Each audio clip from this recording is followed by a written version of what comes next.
but they put work into it. And now you're on there making fun of them. Well, some of their friends may see that, but it doesn't matter whether their friends see it or not.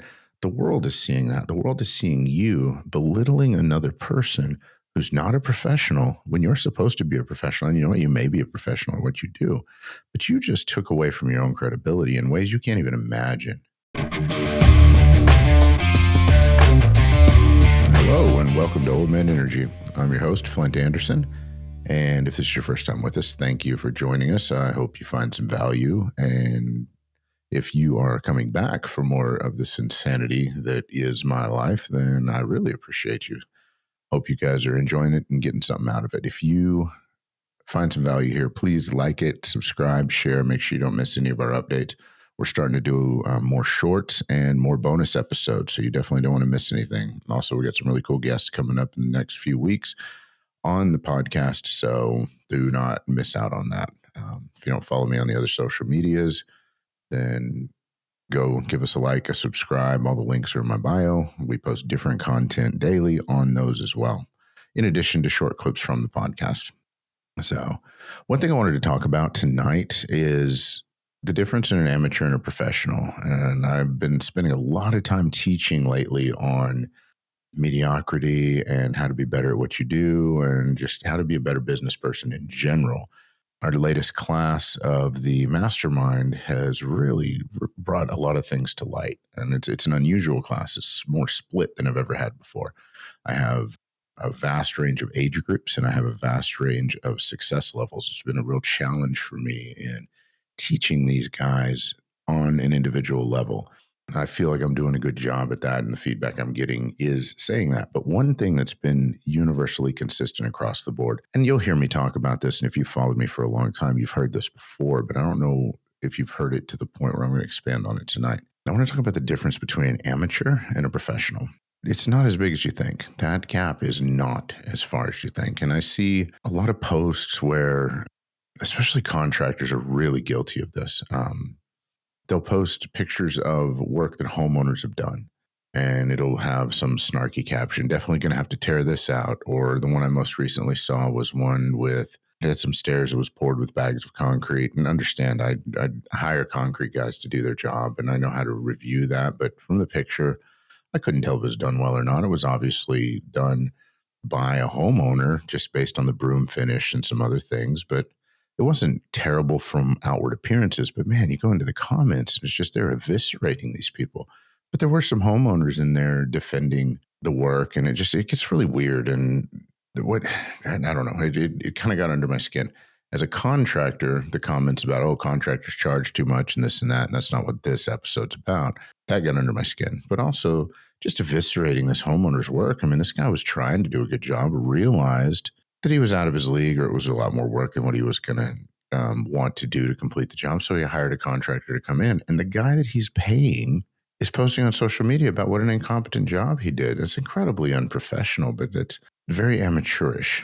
And from a work standpoint, the difference in an amateur and a professional is often less than 5%. Most of you can do a pretty good job at whatever it is you do. Whether you're good at it or not, whether you do it all the time or not, it doesn't matter. You can do a pretty good job. Most people can get about 80% done. A majority of the people, if they take their time, can get about 90% done. The one thing about homeowners doing work on their house is that you got time. You're not having to pay for labor. So if it takes you longer than everybody else, but you can get 90% of it, for most jobs, that's enough. But if you're going to show up and you're going to charge people for what you're doing for them, well, that's where that extra 5% comes in. Sometimes it's 1 or 2%. And I'm not going to bore you guys with specifics on, okay, you need to add a piece of trim here, or put some caulk here, or the way you cope this trim till it finishes out looks better than 45ing it and filling it in. Those are all industry specific terms, but they're all different things that make a finished product look that much better. But it's those little things. It's the cleanup. A lot of times it's the expectation that you manage with your client ahead of time. It is how you run the job, how you admit whenever you're running into challenges, how you own your mistakes, how you move forward. It's all those little things added together that are the difference between being a professional and being an amateur. The other thing is how you present not only yourself, but how you present your client to the world. In a world of social media where There's pictures and videos of everything online. I mean, you can just go look at any of my social media accounts and you'll see everything is documented these days. But how you present yourself and how you present your clients is huge. So let's go back to that video, and if I can find it, I'll link it. If not, you guys get out there and find it on TikTok. It's somewhere. Taking a picture of your client's work that you were hired to do, or even that you were invited to bid on, and eviscerating it online. Well, everybody these days, almost everybody has access to either your page or with a simple Google search, they can find you. What do you think that's going to do when new clients are looking for you and they're looking for, in this case, concrete work and they want that done? They're going to do a Google search, do a simple search, go to your page looking for references, whatever. Somehow they're going to find you. And they see a page full of you slamming other contractors, slamming other clients, slamming homeowners that hired you to do a job. Do you think you have a better chance of getting that work or less?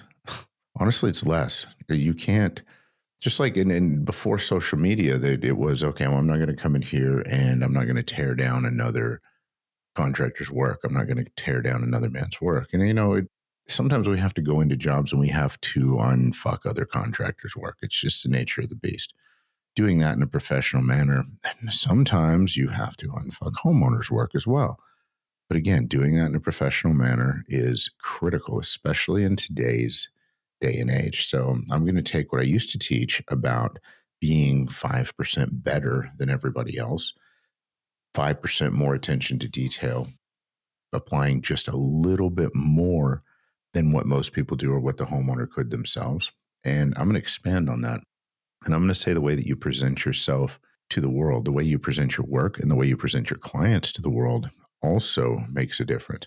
And it doesn't matter, well, I'm leaving these names out. They don't know who that is. Guys, it doesn't matter. They know that you are taking what somebody obviously put a lot of work into, and maybe they didn't, maybe they put a little bit of work into it, but they put work into it. And now you're on there making fun of them. Well, some of their friends may see that, but it doesn't matter whether their friends see it or not. The world is seeing that. The world is seeing you belittling another person who's not a professional when you're supposed to be a professional. And you know what? You may be a professional at what you do, but you just took away from your own credibility in ways you can't even imagine. You are costing yourself a business that you didn't even know existed. Whereas you could get on there, take that exact same video and say, you know what? This homeowner thought he could do this work himself, did a pretty good job, set it out, laid it out, watched some videos, learned how to do it, and realized how much work doing concrete really is. Now we have the opportunity to come in here and make his vision a reality. And he's chosen us and wants us to be the one to finish this job. You know what? We may have to redo some of his work. And if that's what it takes, then that's what it takes to make it look like he wants it to when it's done. But he chose us to create his vision. Same video, same set of circumstances. One is the mark of a true professional. The other one is a mark of a rank amateur. I don't understand why we think we make ourselves bigger, why we make ourselves look better by tearing other people down, especially people that are paying us to fix problems. Sometimes people pay us to fix their problem. Guys, you got to do better. You got to not do this. Make sure that you are presenting yourself in a professional manner all the time. And when you show up and you're charging people for a job, that you not only do the expectation, but you do just a little bit more. Some of the super simple ways that you can put yourself in that top 5% is make sure your job site's clean. Make sure that your communication is with your homeowner, or if it's a commercial job, with your project manager, whoever. Make sure that it's in writing. Make sure it's factual. Make sure it's timely. If you're making mistakes, if you're running behind, tell them, own it, have those uncomfortable conversations with them, and then do just a little bit more. Do things that make yourself set out and stand out from the crowd, but don't do negative things that make yourself stand out from the crowd. You guys out there looking for a way to set yourself aside so that you're not racing to the bottom in a bidding war that's just costing you money can do this, but you have to start today, and you have to start on every project that you do, no matter how you feel about that project. Do your best, and then do just a little bit more. Sometimes, you know what, your best isn't good enough. Sometimes you just got to do what it takes to get it done. That's a different video. Not going to talk about that right now. Listen, you guys, make sure you're subscribed to us. Appreciate you joining us. Looking forward to spending some additional time with you guys, giving you some tips and some tricks. Love y'all. Peace.